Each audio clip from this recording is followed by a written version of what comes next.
Hey everyone, today I have something extremely special for you. It's a gift from me to you, the audience, and for everyone who has been following along in my journey. And it's a before and after, as well as a downloadable PSD in the description where you can follow along with me to see how I was able to do this.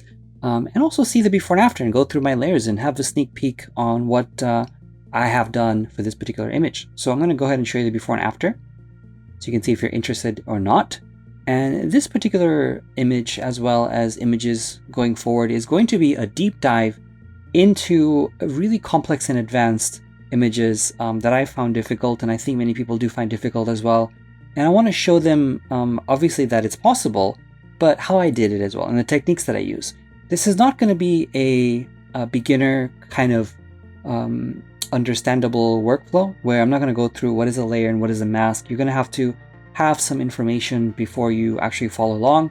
But no matter your experience level, I think this is something that everybody can enjoy and go through. If you have no Photoshop knowledge whatsoever, or you might want to brush up on your techniques for skin retouching and hair retouching, I do recommend my retouching series that I have on theretouchingseries.com. If you type it in, it comes there, and it's for everybody who might be just starting out with retouching, as well as advanced techniques and material that you might want to learn, from skin to hair to flyaways to creases to clothing to whatever. Also, I want to give a shout out to Kate Strucka, who provided me the image to work on. She was really kind in showing me the full image, and I want to make sure that you can download the image to look through my layers. You cannot, under any circumstance, actually post this anywhere, post this on Facebook, post this on your website, anything like that. She has definitely given me specific instructions to make sure that you guys and girls know that for sure. And so, yep. So with that in mind, I want to go through this before and after here, so you can see what we're going to be working with today. It's going to be a little bit of a long tutorial. It's not even really a tutorial. It's a deep dive into my PSD, and I will be showing you each step of the way, kind of what I did as an example. I'm not going to go through every single part of the image, because this did, believe it or not, take me about 20 hours to complete. And the reason why it did take me so long is that I did this zoomed in really far. I wanted everything to be pixel perfect. And there was a ton of different layers, as you can see here. If I turn off my background, and you can see all the work that I did. So there's a lot of work that went into it. Each stroke was very specific. I thought about it and then I executed it. And this top group here is just part of the color grading that I use. And if you're not familiar with my infinite color panel, take a look at infinitecolorpanel.com if you're interested in color grading in Photoshop and making quick and easy work with color grading.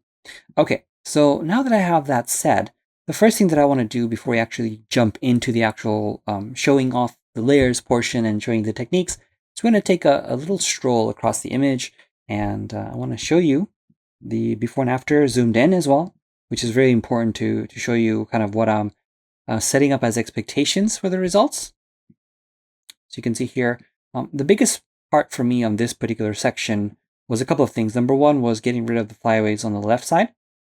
Number two was going to get rid of the flyaways over here at the top. And let me come up top here, and you can see that it was a recreation of entire section, which is going to be very fun to talk about.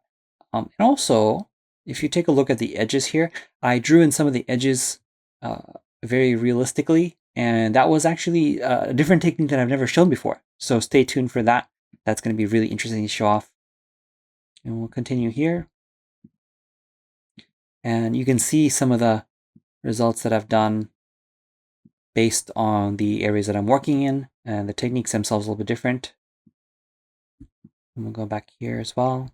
The top was actually a little bit challenging, just because the different focus points, focus changes based on how far you go into the image, how far back you go, or where you're working. And so level of detail has to change as well. And this is going to be specifically a hair overview, so I'm not going to go into the skin so much on this one, but the hair itself is what I'm going to be talking about and how I dealt with these areas. And we'll go down here as well. And then we'll go down here. So you can see here I rebuilt this entire section. as well, because it wasn't something that I felt was good enough as is, and it just needed to have that balance. So I kind of rebuilt that section. Now, even though you necessarily don't really want to go this far on everything that you do, this is something I think people can learn, because the techniques that we use can be applied in any way that you might want to use them, whether or not you want to go this far or whether you want to apply just a couple of flyaways and take them out of your image. So it really does depend on what you're trying to do. But I think these techniques will really be helpful. So let's expand the hair group here, and we'll go through each layer by layer. So the first thing I'll go ahead and do here is actually turn off all my layers here like this. So I just have my hair group on and nothing else. The skin's hidden, infinite color, all this stuff is hidden away at the moment. So the first thing that I'll talk about here is I started by just having these two layers here. Number one was my clone layer. Number two was my hand painted layer. So I use these in tandem with each other. I alternate between them. And I also have this grain layer attached to it. So let me go ahead and talk about these three first. This first layer, this clone layer, was actually just a standard blank layer. There was no blending modes, anything like that. And it was just a regular clone brush with different brush sizes. So this layer itself, let me go and turn that off. You can see the work that I did with it and without it and how far I got with it. And I did get pretty far with it. Now, let me zoom out here so you can see the level of detail that I was able to get with just the clone layer, which is pretty far. And then when I turn on my hand painted layer, you can see the brush strokes that I did, respectively. And if I go ahead and add, say, a solid color layer underneath them, let me go ahead and add a neutral gray, because I think no matter what my strokes are going to be, you're going to be able to see them. This is my clone layer. And again, download the PSD or the tiff, the layered file, I should say, in the description. It's a tiff file, so just open that in Photoshop and you'll be able to see these brush strokes that I did. And then this was my hand painting. So you can see the hand painting looks really nice, especially from this view. And I'm pretty, I should say, I'm pretty surprised at how it looks, just because I've never seen, I'm even choking up on myself looking at it, but I've never seen it by itself yet before I even showed you. But it looks pretty cool. It looks like it really does belong. But you can see it doesn't really do anything in the grand scheme of things unless I combine the clone layer to it. So that's that. Now, the reason why I actually have this grain layer here is because every time I actually hand paint, let me turn the background off as well, and let me turn off my color fill layer. Anytime I want to hand paint something, the grain kind of just adds a little bit of noise to the particular layer. And the reason why I want to do that is because that added texture just adds a little bit more realism as you're brushing. Because hair, basically, when you look at hair and you're brushing, it doesn't, I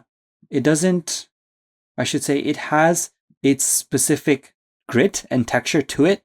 And when you start painting and hand painting individual strokes one by one, it doesn't look as realistic. So if I go ahead and turn that off and I zoom in here to the hand painted area, it looks really, really fluid.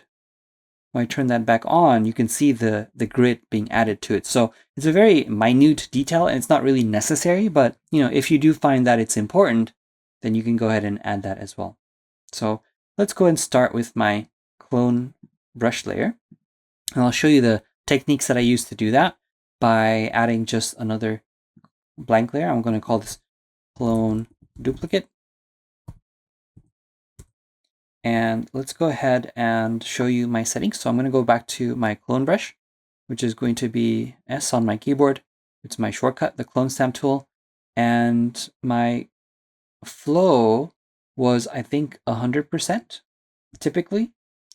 And there was one thing that I actually flattened, which I should have flattened into this one group, is I did a couple of different techniques in one. So first, what I had done was I had one layer for individual flyaways like this, and I had my clone brush set to something really small at 100% flow, and I zoomed in here like this, and I'm rotating my canvas to get a better angle, and I just went ahead and started cloning strand by strand.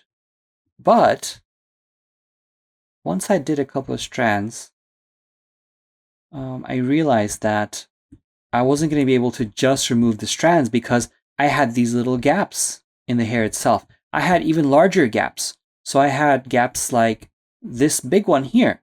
If I turn this on and off, you can see that it actually filled in a lot on this clone layer. And I'll show you how I did that as well. But let me go back to doing a couple of independent flyaways here. And so you can see I just used the clone brush and I continue the pattern of the hair just like you would.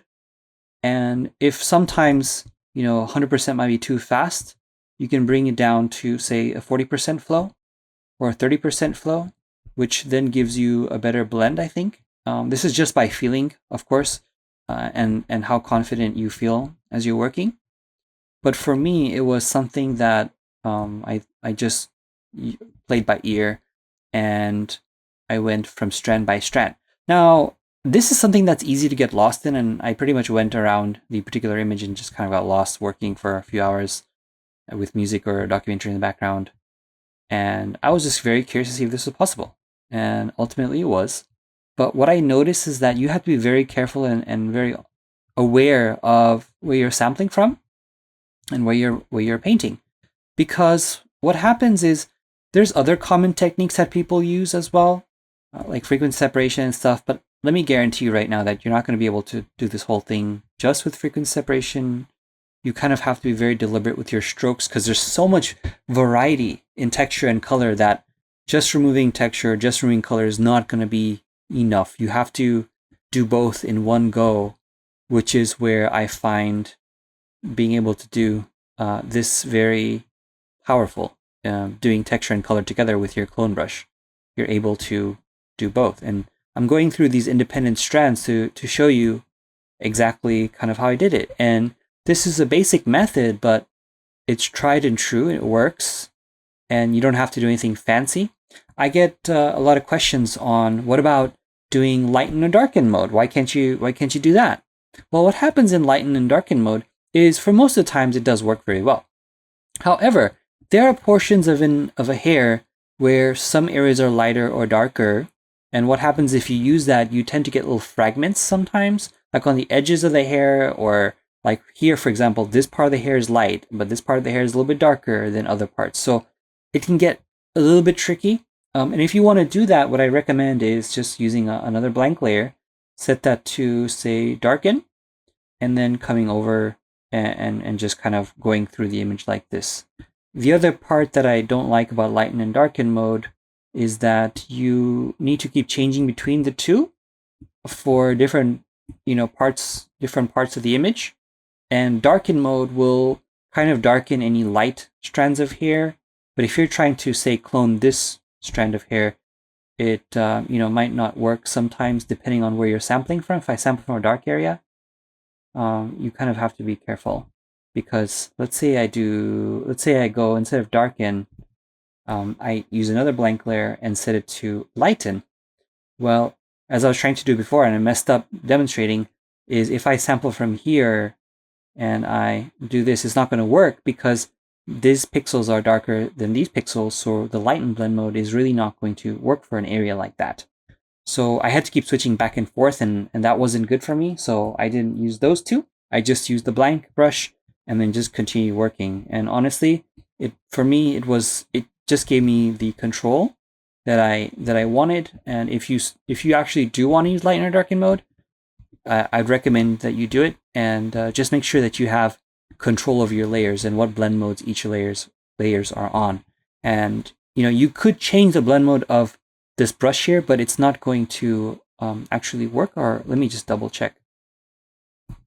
Nope, it doesn't work. So if you have a clone brush on a blank layer set to the normal blend mode and you change these modes, they don't work like they should, because this blend mode here overrides the blend mode of the clone brush itself. So remember that. Otherwise, everything is just going to clone away, just like a regular clone brush set to normal.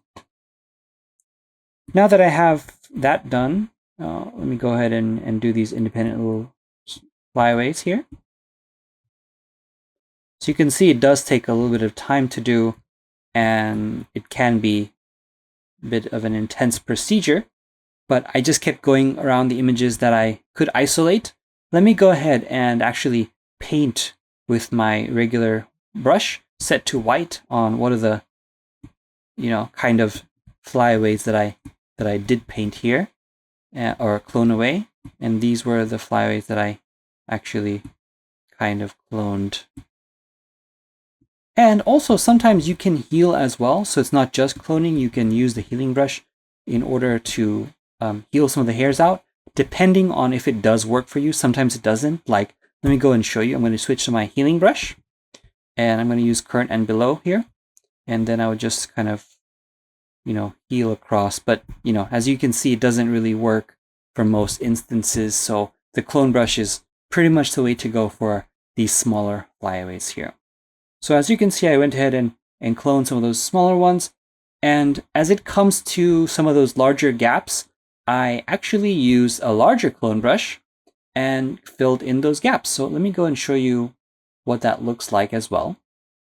So another good example is an area like this. So the second method, as I mentioned, was cloning with a larger brush and filling in the larger gaps. So I did a clone duplicate here.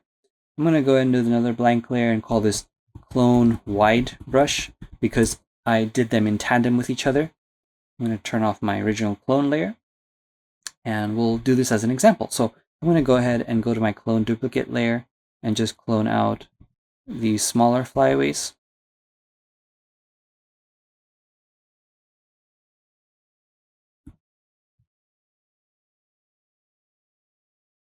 So that we make room for our larger clone brush, like so.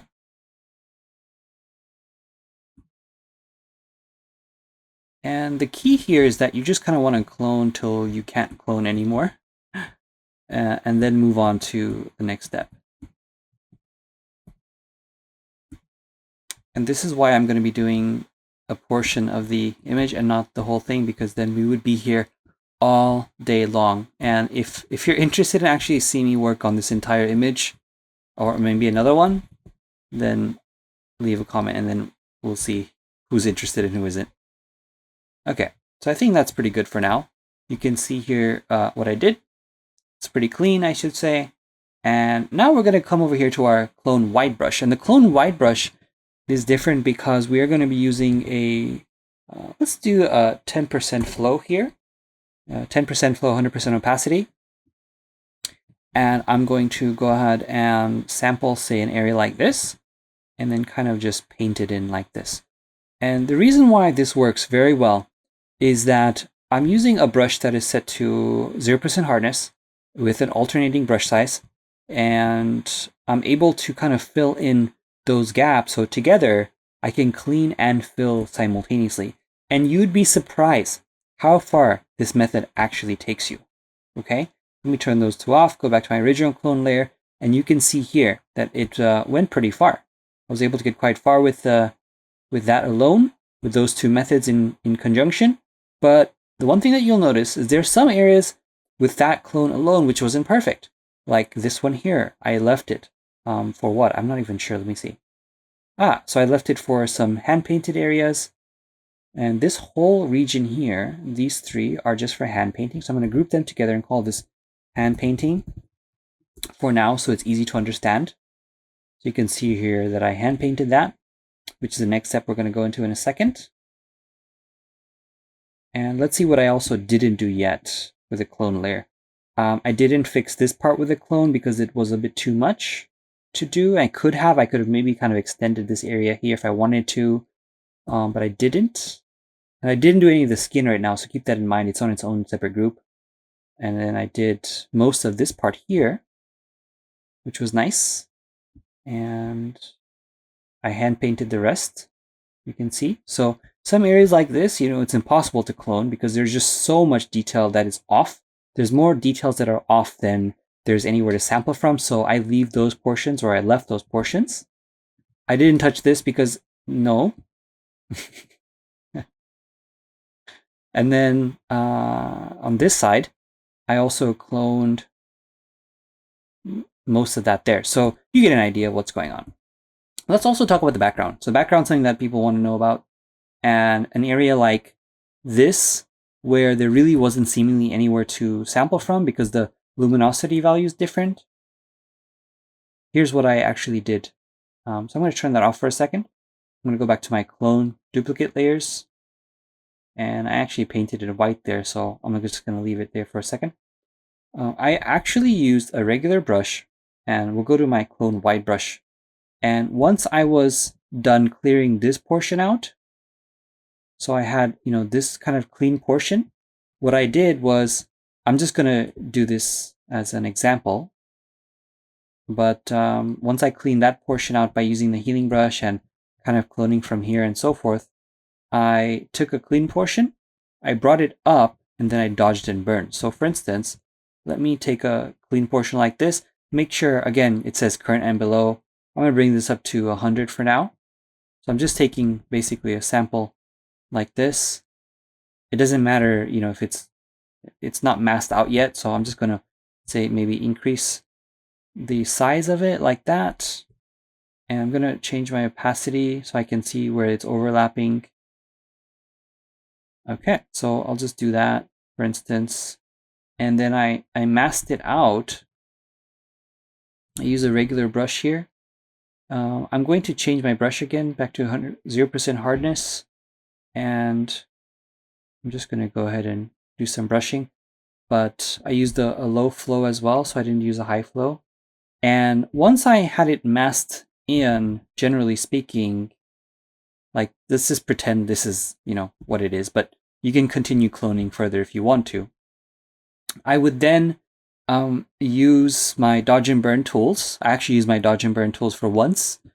And on the midtones, I used quite a low flow here. I made sure the layer selected on the mask, and I just dodged burned that in like this, so it just blended the layer in. If you don't feel confident in that technique, what you can do instead is you could use, let me undo this. You could use a curve layer here and then bring it down like this and then just clip it by holding Option and then clipping it to this specific layer alone and then kind of tweaking that curve in order to get the gradient you want. And then you can click on your mask, use black. With the low flow, you can change it so the gradient itself matches the bottom to the top. But the key here is that you really want to make sure that you are sampling from a clean area. Let me go ahead and erase that for now because this whole thing is not necessary for what we are going to talk about next. Okay, so that's how I did those edges. I did the same thing here looking at this portion. I basically, just cloned and healed, but I didn't do everything. Next, we're going to talk about hand painting. So now that I actually, kind of went over those little areas, I mostly did that by cloning, again, with everything else, and patching, and I got pretty far. Even on areas like this, I can go ahead and show you again if you're interested. I'll go ahead and erase this. Let me just turn that off. I'll go back to my practicing layer, which was this one. And then I just went in and kind of just recloned, as I mentioned. Let me use a 30% flow here. Like this. So it's just continuing these strands of hairs.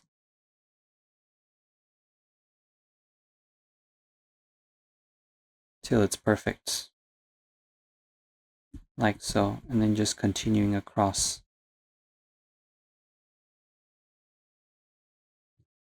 And looking back on it, I'm thinking, man, I was insane to try this, but very curious to see if it was possible.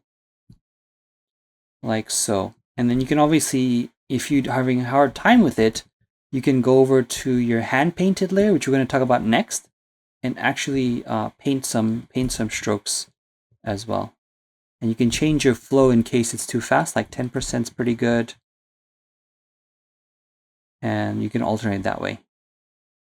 In case something is not perfect, you simply need to change your flow change your brush size, maybe even go to your like wide clone and kind of patch things in like that if you kind of want to, by sampling on a lower flow and patching things together. And it's counterintuitive because you think a low flow is going to soften things up, but it really doesn't if you do it correctly and you just watch it coming through. It does a really nice job. So that technique alone, I'm telling you, is worth its weight in gold. It does fantastic. Okay, now that I mentioned that, let's go to hand painting. Hand painting is a very interesting technique because here we have a few things, and let me go ahead and make things easier for you by kind of hiding these clone layers together. I'm just going to call this clone, and that way you can see the steps individually. Now, the hand painting itself, I'm going to go ahead and turn these off so you can see what I did independently and turn them back on. You can see the areas that I hand painted and what I didn't hand paint. Oops, that's not the right one. Here it is. These were the hand painting layers. And I do this for areas that are really hard to clone themselves. And I think it's very important to do that because otherwise it's really impossible to do it with a clone brush or a healing brush. Let's talk about the process that I used to do it. I'm going to hide these hand painting layers. I'm going to do one on top and called practice or hand paint practice. And the technique is actually going to be very simple. I use a regular brush tool here. My flow is going to change. Typically, it's going to be 30%. And under brush properties or brush settings, I had my shape dynamics on.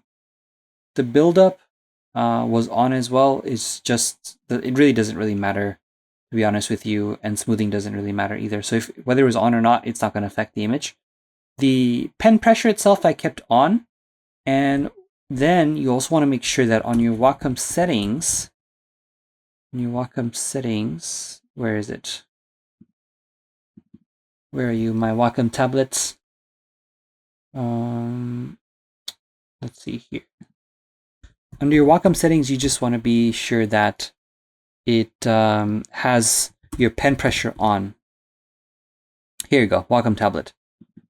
Under your Wacom tablet, it has tip feel on.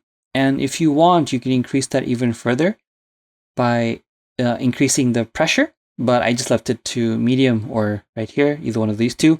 And what we're going to do is pen pressure is going to be good for actually drawing strokes. So the way it works is that I can take my brush like this and kind of draw little strands that taper out. And the lighter you push on it, the more it gets smaller and tapers. So that's what that does. And if you want to get a little bit more specific, you can hit transfer, and it does a lot of different things under transfer, which I'm not going to be using. But some of these options are really nice. You can add some texture in there if you want to. I'm not going to do that. There's some scattering options in case you want to scatter your brush like that. If you want more texture to your brush, that's another option. But anyways, I didn't do that for this particular image. I just left it as normal. And here's how it works. So if you want to, say, start drawing hairs, I'll just come over here and pick a hair and then kind of just start drawing like this. And I just left my sample point to point sample. And the reason for that is every time I want to change the color of my hair strand, I can do that. And I realized that I think I left something on here. Shape dynamics, size jitter. I left that on by accident. I don't want any jittering going on here. I just want to start brushing. So you can see here, I'm able to draw little strands of hair. So this is handy when you want to kind of fill in areas. Like maybe you want to fill in this part. And I really went by eye. For instance, like this one, I just took, say, like that color and started filling that in like this. And because my pressure is on, I used a brush size that's a little bit longer than, bigger than the actual hair strand itself. Because whenever I let go of my pen itself, it actually tapers out and fades away as if there's a brush stroke happening. Now, areas like this, you can also fill in by sampling the color and going over it like that. So you can almost, draw over strands like that. You can also rotate your canvas, which I do often for better angle control. And I just resample often and then just draw like this. Another really great technique that I use is once I'm done drawing, I can either blur the drawing itself or I can actually add some noise to it. So for instance, once I'm done drawing, if I'm actually drawing in an area that has a lot of fall off or softness, I can go ahead and come over here, for instance. If I start painting here, you'll notice that the strands are too in focus. So I'll actually do this and then go into filter, blur, and then Gaussian blur, and then kind of decide how much I want to blur. But I would actually recommend doing that on a separate layer so it doesn't blur the entire image or the entire layer itself in case you've done a lot of brush work. But so yeah, that's how I kind of draw hair. Let me show you a really hard example of an area that I, had a difficult time going over. So I'm going to go ahead and sample this area, and I'm going to just start drawing like this. And you'll notice that this area is actually kind of complicated because there's so many strands poking through. But I'm just going to take my time and go step by step. And the other thing that I do here is because all these strands of hair are mostly darker at the top, I don't want a cascading dark strands of hair falling down. So I'm going to also sample from the bottom here and come up. See, like that. So you can see the transition and gradients happening. And you want to overlap as well. You don't want the hairs going in the same direction. So you want to pick some from here and go down there and also come back on top like this.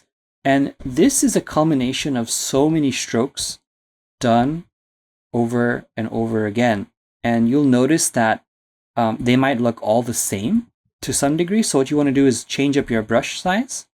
And the secret here is that I found that 30% works really, really well. I didn't have to change my opacity or flow. And the reason is I think hair typically has some translucency to it when you're photographing it. So you're just trying to match that. And I'm resampling again and again because I really want to make sure that nothing is, repeating itself and each strand has its own little shade.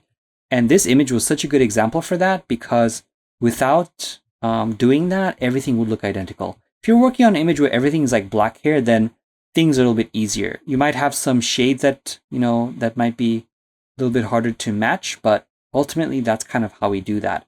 And sometimes you might still find a little bit flat where there's not enough of one particular color. Then what I just do is come back on top and just brush over it again like this. And if you're still missing a particular shade, you can click on the specific shade that you want and do little strokes in between to have a nice highlight in the center. That's just another fun little option that I learned for layering. Now what you'll notice is that it's there, but there's still little strands of hair that are poking through. If you, for example, don't want strands of hair poking through like that, what I also did is I added another layer underneath like this. And either with a clone brush, you can go ahead and clone just little portions of it like that. So, it makes your job easy. You don't have to be perfect. Or what you can also do is continue painting, hand painting underneath. So you're adding some layering underneath the hand painting. So that way you're not going to really mess up anything in case you want to be more kind of liberal about it and just really push it further and further. So that's how I did it. And then now you can see here, I've gotten a new patch of hair that kind of flows in together. So I did that all across the image, especially here when I was working on the top. So I did that over there too. I kind of just, started to sample like this and then started brushing. And then it actually did a pretty good job. And if it does happen where there's a lot of transition going on and the colors that you pick are coming in really vibrant, you simply need to turn down the opacity, not the flow, the opacity, and then continue working from there, like so. And the game is all about resampling different colors and then just going in there and changing the brush size and opacity to match the area that you're working on, and to really make it seamless. That part is the thing that takes the longest to master. And areas like this also, you want to make sure you're sampling the strand that you're continuing with, and then just drawing it in so that you're overriding the strands that were there above it and below it too. So you're just redoing the hairs and sampling whatever colors that you're looking to sample.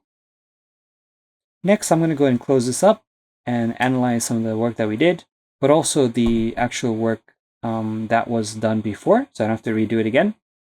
I'm just going to turn on my hand painting layer here and then check out everything else that I did.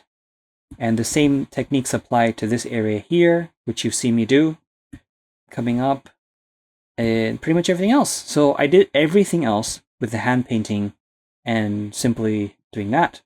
And the things that are left over are going to be on top in this patching layer, which you've seen here, and I'll explain that in a minute. And then I added some hair textures, and then I fixed that big piece there and added some flyaway. So let's get into that next.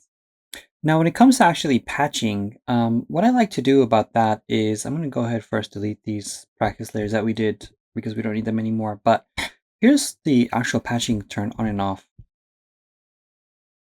And what you'll notice is that the reason why I did them is because I wasn't really happy with the way the flows were going. And I like to patch whenever I feel like I could improve just by copy and pasting a large layer. It's another way of cloning, basically, and by using different parts of the image to improve other parts of the image. And for instance, let's take a look at this area here and turning it on and off. What I did here was I'm going to go ahead and turn that off for a second and add another layer. I'll call this patching again. And what I do is I take a clone brush and I find an area that has a similar swoop like this, and I go ahead and copy it. So I'm going to maybe try, say, like this, for example. Maybe it'll work. I'm not even sure what I did last time. And I just go and first actually just paste it like this. And once I have a place that I copied from, I'm going to go ahead and rotate it to match. I'm going to hit Command T, right click and say flip horizontally, like so. And I'm going to go ahead and put that over here like that for now. And then once I do that, I'm going to hit Option and Mask and make a black mask. Use a regular brush tool.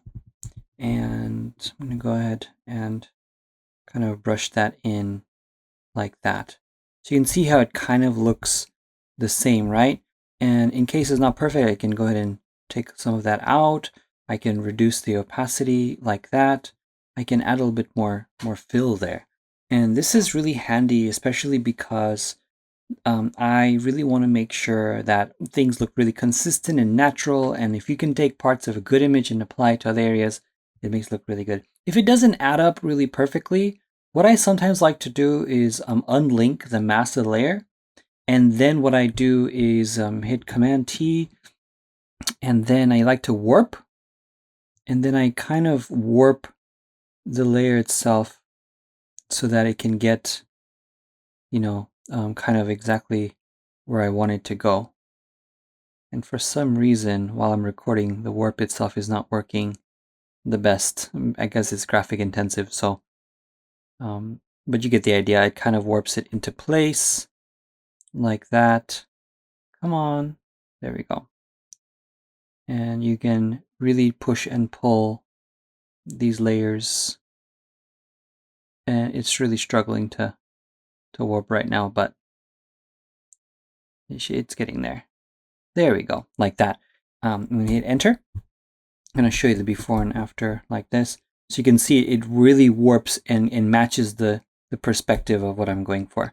And that's kind of what patching is. So I did that next, and I'm going to delete that and bring the original back. Patching. Now this is actually another interesting one. Hair texture. What is hair texture? So hair texture is kind of like patching. Let me turn these on and off. It's kind of like patching, except it's taking the texture and adding it to other parts of an image. So if I turn all of them off, you can see how this area is like a little bit soft, right? So what I did there was I'm going to add another blank layer in here, and use my regular clone brush, And I'll do the same thing again. I'll take that part and then kind of, do that. And I'll rotate, go through the motions, and just like that, for instance. Let's say that I just want to take the texture of that area and not the color. So I'll go ahead and go to Filter, Other, and High Pass, and then hit OK, and then hit Soft Light. And you can see here that I took the texture of that hair, and then I can kind of bring it anywhere. And what this does for me is adds a little bit more volume and cuts it up. So there's a bit of a difference going on across these areas. And then I can obviously use a regular black mask and a white mask and mask away all the other parts that I'm not interested in. So that's what patching was. And for patching, I actually did, let's see here. If I can Command and click on this layer, you can see exactly where I did it. So I did that one there. You can see I added some texture there. This one was across the whole area, like so. And then I did some here. So all of it was pretty much in this area automatically. I didn't really do anything else anywhere. But this is a very good idea of patching in different places. Now, the next one, let me turn off my flyaways at the end here. This big hair fix. This was a super annoying part of this image because I really didn't have luck for a long time, but I did, and I'll show you what I did really quickly. So first of all, was the simplest. I wanted to get as much real estate value here as possible.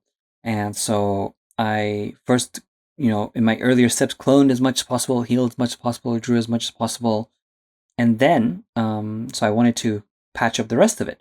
So first I brought that hair part down. I did a blank layer. I sampled just this portion here using the clone brush and did the same thing I did before.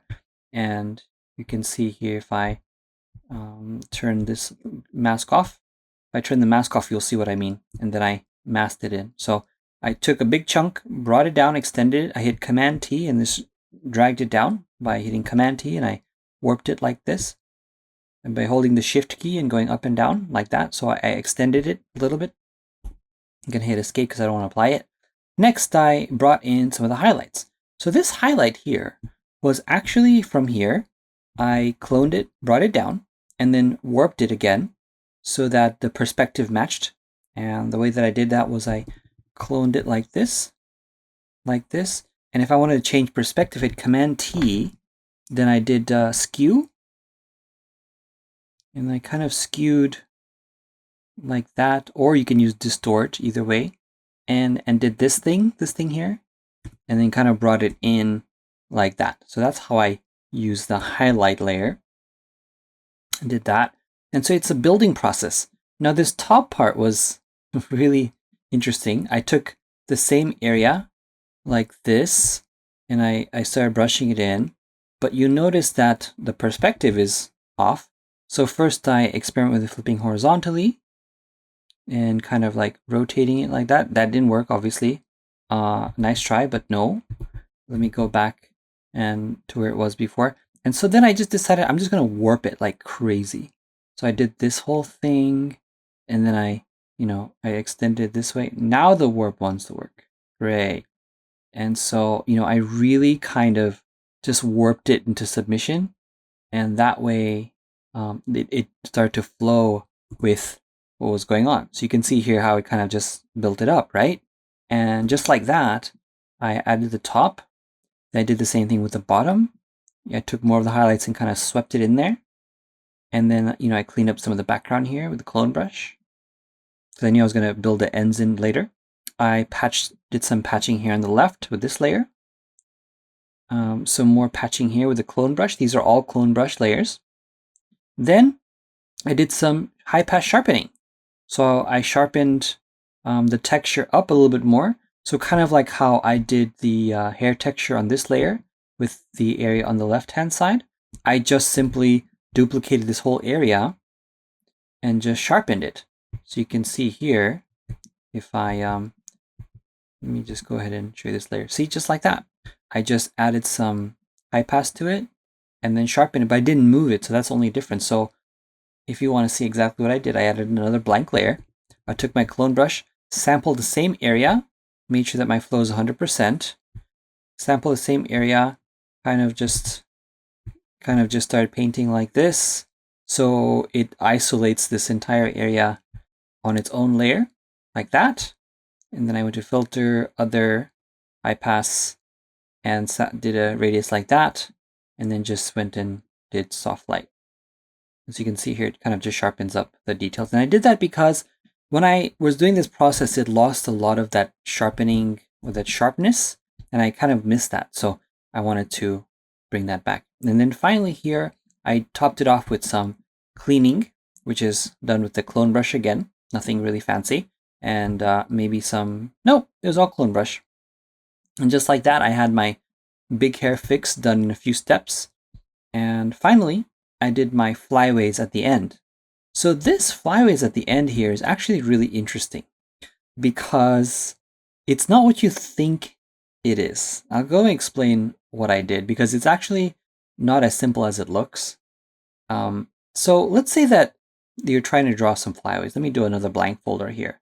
I'll call this flyaways.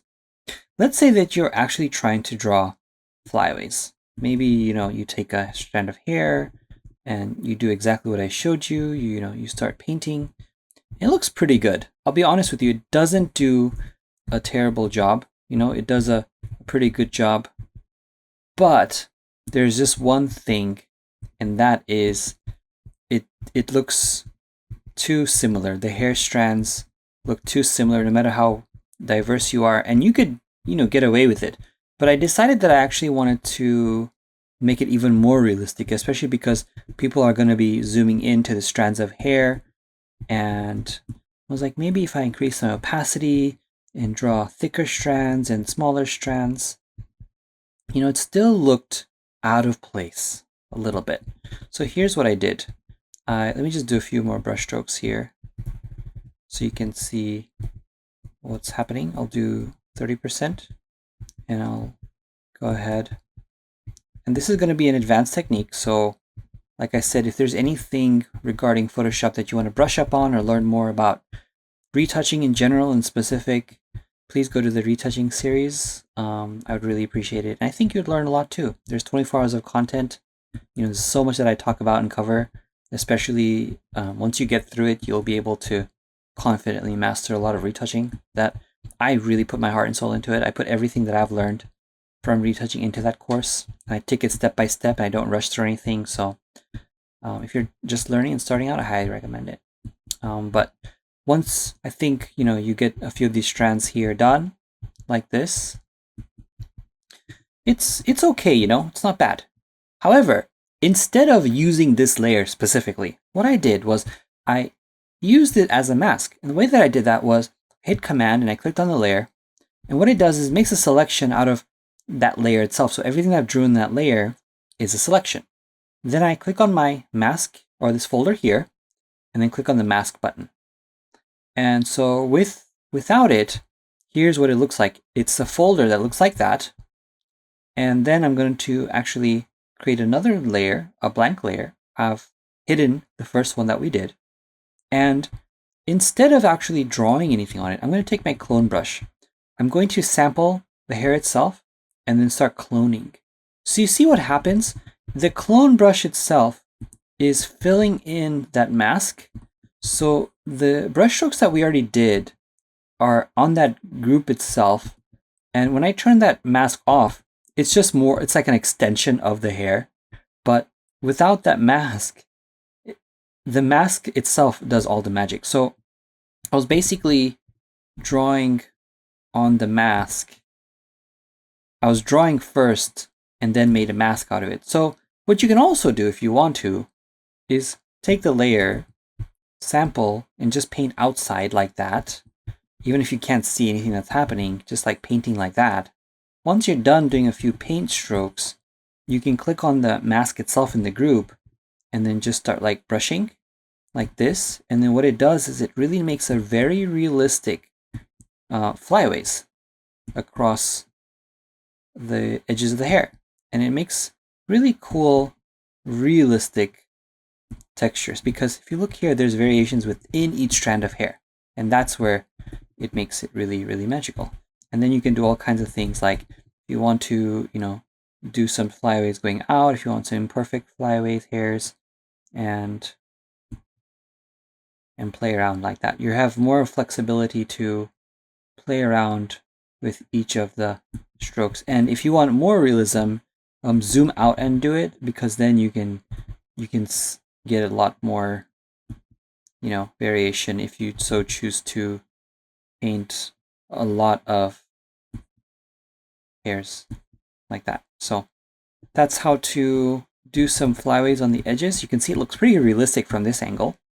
And that's how I kind of did my flyaways at the end here. And I just went across the entire image, kind of completed that, and it worked across the entire image, which was great. I was really happy with it. And yeah, so let me go and delete my practice one. And the last thing that I have remaining here is going to be my hair dodge and burn. So you can see that when I turn the hair dodge and burn off and on, there was a lot of variations. And honestly, this is an optional step. I think it's not 100% necessary, but if you want that ultra perfect look, dodging and burning here at the end was very, very handy. Opening up this layer here, the dodge and burn and color, I'm going to turn this off for a second. So before I dodged and burned, I actually applied a solid color adjustment layer set to black. And then I turned it to color. And then I used the soft light blend mode on a blank layer, using white and black to paint. And I like this because of a few reasons. Number one, it really made it easy for me to switch white, black, and just quickly dodge and burn. And I like it because regardless of how dark the shadows are or how bright the highlights are, it will darken and lighten equally, just because, based on how dark or light they are. And with a curve, what happens is if you're trying to dodge in the shadows, it's probably not going to happen, because, the way the curve works is that there's more give in the midtones in comparison to like the shadows when you look at a curve. So dodging a shadow is very difficult and doesn't really budge as opposed to like a midtone. And so same thing for the highlight. With a soft light blank layer, it's pretty even throughout the whole spectrum. So then I did that. And the only downside though of that is that sometimes there's a color shift that happens because you're, dodging, say, a shadow, and it leaves a gray mark because shadows are typically dark or desaturated. And so what I did then was I had this other blank layer on top called color, and you're really not going to see a lot of what I did. Let me see, I think I did it here. So turning on and off, you can see I just added some color back into these areas. So like I mentioned, if you dodge a shadow, it goes up, but then consequences are that sometimes the colors are not perfect. So what I did was I added a blank layer here. I changed it to the color blend mode, and then I took my clone brush, and then I simply just kind of sampled and then, painted like that. And then I got a variation of color to apply on that layer. And the same thing kind of like the mask itself that I did on the flyaways, using the clone brush itself was very handy in order to get some variations of color in the areas that lost it. So I was able to get something very nice and natural. In case that doesn't work, you can simply just use a regular paintbrush, sample with a color with a low flow, and just start painting, and then you're able to, get whatever it is that you're looking for, and it fills it in really nicely. So let's take a look at the before and after of each of these steps here. To recap, number one was our clone stage, which I mentioned before was just the regular clone brush, different flows. Then I did some hand painting to fill in the bigger gaps. I did some patching, which you can actually do a lot more of. And again, the clone brush had the small brush and the big brush clone. So if you want to, start with a small brush with your clone brush and then move over to a bigger one to fill in bigger patches, that's good.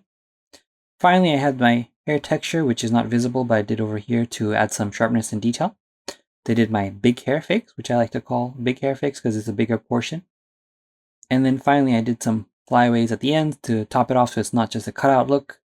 And you can do some more depending on how realistic you want it.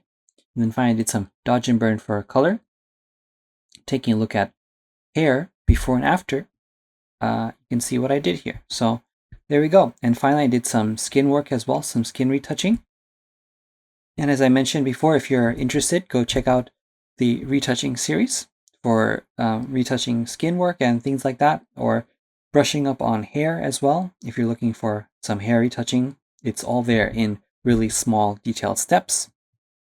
And then finally, I did my infinite color, which is my color grading application to top it off. But yeah, aside from that, this is my before and after, and I hope everyone that got to tune in learned something, found it interesting, found it entertaining. If you want to see more, please do comment below, and I'll be happy to go through some PSDs with you, or I should say layered files, because this is a TIFF file that I'm giving out.